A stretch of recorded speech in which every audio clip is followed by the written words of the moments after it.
Hi everyone, this is me Bilal here from microcontrollerslab.com.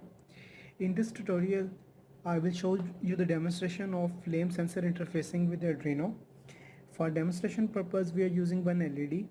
Whenever this flame sensor detects fire or flame around its environment, it will turn on this LED, and we are using this lighter to generate a flame or fire. So let's see how it works.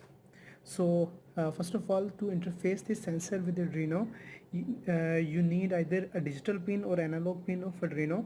But I am using analog pin, and whenever it detects a flame, the voltage across its pin becomes very low.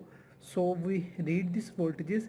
When the voltage is around a certain level, we turn on this LED. So as you can see now, LED is off, and as soon as I place a flame around it, you will see the LED becomes on. As you can see, LED is on. Again, you can check it. So this is how we can interface this flame sensor with Arduino to detect flame.